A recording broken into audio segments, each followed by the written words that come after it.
আজ আমি আমার জীবনের এক ভয়ঙ্কর গল্প আপনাদের সাথে শেয়ার করব।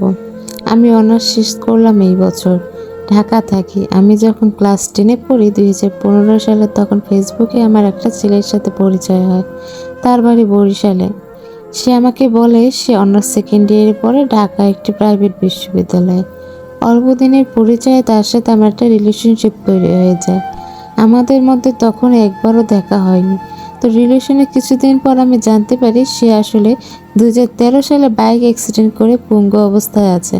চিকিৎসা চলতেছে, কিন্তু কোনোদিন ঠিক হবে তার কোনো নিশ্চয়তাও নেই। সব কিছু সত্যি জানার পরও আমি তার সাথেই থাকবো বলে সিদ্ধান্ত নিই, কারণ ততদিন আমি তাকে অনেক ভালোবেসে ফেলেছিলাম। যেহেতু সে অসুস্থ ছিল, তার হাতে খরচ, মোবাইল রিচার্জ সব আমি দিতাম। এইভাবে করে 2017 সালে সে একটু একটু করে তখন হাঁটতে পারে এবং আমাদের প্রথম দেখা হয় প্রায় রিলেশনের 2.5 বছর পরে। আমি তখন ইন্টার সেকেন্ড ইয়ারে পড়ি।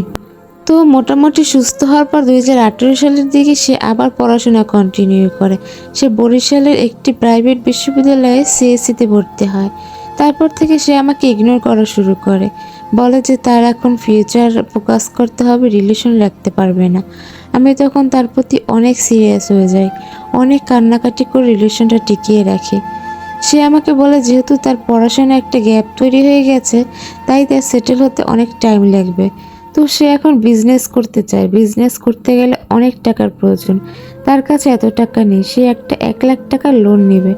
আমাকে তার অর্ধেক দিতে বলে। আমি রাজি হই।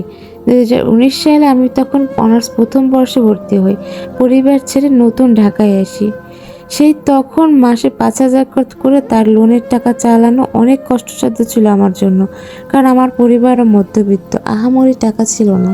তবু আমি বাসায় না বলে একটি টিউশনি করে বাসা থেকে যে টাকা দিত তা না খেয়ে বাঁচিয়ে ওর লোনের টাকা দিই। এইভাবে পুরো 1 বছর আমি তার লোনের টাকা চালাই। আমি নিজে না খেয়ে, নিজের শখ পূরণ না করে ওর টাকা দিছি, কারণ আমি তাকে অনেক ভালোবাসতাম। এইভাবে করে 2020 সালে করোনা চলে আসে।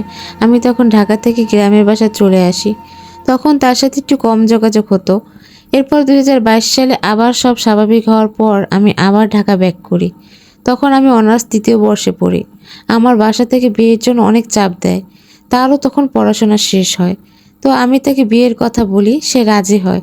বলে তার একটা চাকরি পেতে হবে এবং আমার থেকে 1 বছর সময় নেয়। বলে যে আমি যদি 2023 সালে ওর জন্য অপেক্ষা করতে পারি, তাহলে সে আমাকে নিরাশ করবে না। আমিও অপেক্ষা করতে শুরু করি। ও চাকরির জন্য পড়াশোনা করে। তার যত ফিনান্সিয়াল সাপোর্ট লাগতো আমি সব দিতাম টিউশনি করে। আমি চাইতাম সে একটা চাকরি পাক। এইভাবে করে 2023 সালে সেপ্টেম্বর মাসে তার সরকারি চাকরি হয়। আমি তখন অনেক খুশি হই। তো তারপর আমি তাকে বলি বিয়ের কথা। সে বলে সবেমাত্র চাকরি পাইছে, 2-3 মাস একটু টাইম নেই। আমি তাতেও রাজি হই। পরে 2023 সালের ডিসেম্বর মাসে সে আমাকে বলে আমার সাথে তার রিলেশন রাখা সম্ভব না। আমার সাথে নাকি তার অ্যাডজাস্টমেন্ট হয় না। এটা বলে আমাকে সব কিছু থেকে ব্লক করে দেয়। আমি অনেক ভেঙে পড়ি। 2024 সালের ফেব্রুয়ারি মাসে সে আবার আমার সাথে যোগাযোগ করে এবং সব কিছু ঠিক করে নেয়। এই রমজানে সে আমাকে নিয়ে 2 দিন শপিংয়ে বের হয়। অনেক শপিং করে। আমি জিজ্ঞেস করতে বলে তার ভাগ্নির নাকি বিয়ে। গত 3 দিন আগে শুনতে পাই সে নাকি 14 এপ্রিল বিয়ে করে ফেলেছে। আমি তাকে জিজ্ঞেস করাতে বলল ফ্যামিলি থেকে অনেক চাপ দিচ্ছিল। আমি অনেক ভেঙে পড়েছি। এই শোক কিভাবে সইব জানা নেই। আমি এখন পুরা পাগল। প্রায় 9 বছর ওর সাথে আমার সম্পর্ক ছিল। কি করি নাই তার জন্য। একটা পঙ্গু ফিউচারলেস মানুষকে ভালোবেসে দিনের পর দিন অপেক্ষা করেছি। তার লোন চালাইছি। আদৌ কোনো লোন ছিল কি না সেটার প্রমাণও দেখতে চাইনি। আমি অনেক কষ্ট পাইতেছি। আমি পুরা নিঃস্বার্থভাবে তাকে ভালোবেসেছিলাম। পৃথিবীতে সবথেকে বাজেভাবে আমাকে ঠকানো হয়েছে। আল্লাহ যেন আমার সহ্য শক্তি বাড়িয়ে দেয় এই শোক সইবার মতো। আমার জীবনে যাতে এইবার ভালো কিছু হয়। আমি যাকে ভালোবেসেছিলাম সে ছাড়া পুরো পৃথিবী আমাকে ভালোবেসেছে। গল্পটি নারী ফেসবুক পেজে নাম প্রকাশে অনিচ্ছুক এক আপুর গল্প। গল্পটি আপুর জীবন থেকে নেওয়া হলেও এরকমের হাজারো মেয়ে আছে যারা এইভাবে ভুল করে নিজের জীবনকে নষ্ট করে ফেলে। তাই জীবনে ভুল না করে, কোনো ভুল করার আগে অন্তত 100 বার চিন্তা করে কোনো সম্পর্কে জড়ানো উচিত। সবাই ভালো থাকবেন, সুস্থ থাকবেন, স্মৃতিস ডায়েরির পাশেই থাকবেন। ধন্যবাদ।